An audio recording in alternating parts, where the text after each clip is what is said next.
When I was little, my father was famous.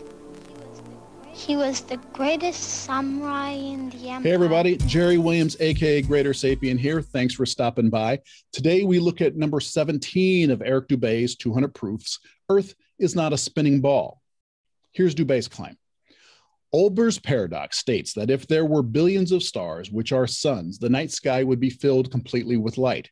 As Edgar Allan Poe said, were the succession of stars endless, then the background of the sky would present us a uniform luminosity, since there could exist absolutely no point in all that background at which would not exist a star. In fact, Olber's paradox is no more a paradox than George Airy's experiment was a failure.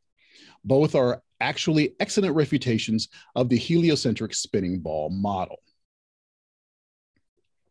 First, I'm going to point out that I showed in the last video that Dubay's falsely describing Airy's experiment again. But Olber's paradox is an interesting one because it's kind of right while being wrong. And of course, Dubay's completely misusing it here. Olber's paradox is based on the concept of an infinite universe with an infinite number of stars, not billions, infinite. That was homogeneous, uniformly filled, and static, not expanding or contracting. So that's Dubay lying.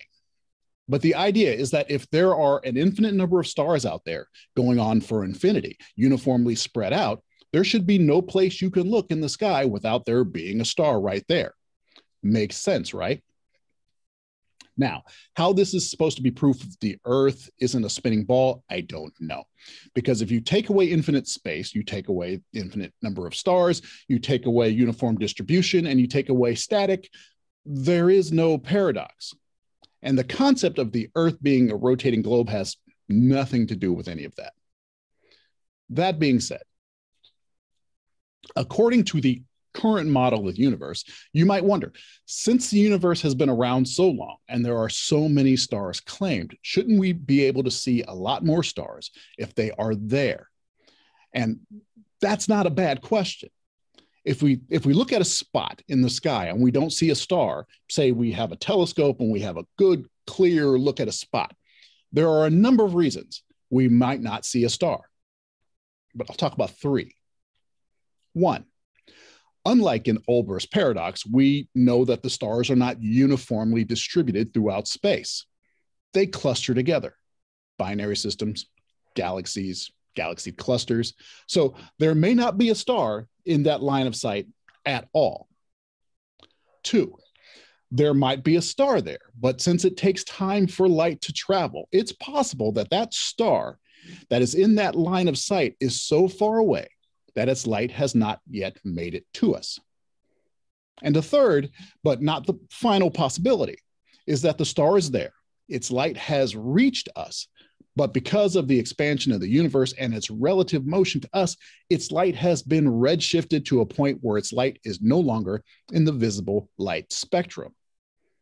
And since we have telescopes that can observe the sky in, say, the infrared spectrum, when we look at spots where there are no stars, oftentimes there is a star that's just no longer seen in the visible light spectrum. And that's a major reason why there are so many dark spots in the sky. There are stars there. We just can't see them with our limited human sight. But how cool is that? That's my job! That's what I do! Thank you for your time. Please remember to like, subscribe, hit that little bell, and if you're interested in more from me, you can check out my aka Greater Sapien channel where I talk about everything else but the science deniers, and the Greater Apes podcast channel where you'll see hours of nerdy but candid conversations between myself and my friend Jesse Vale. If you subscribe to my various channels, I can pretty much guarantee you'll get new content every day. And if you want early access to these and other unique videos, you can join my Patreon, links to all of which are in the description. Take care, everybody. Is there no one on this planet to even challenge me? Maybe you came by to congratulate me on last night's victory.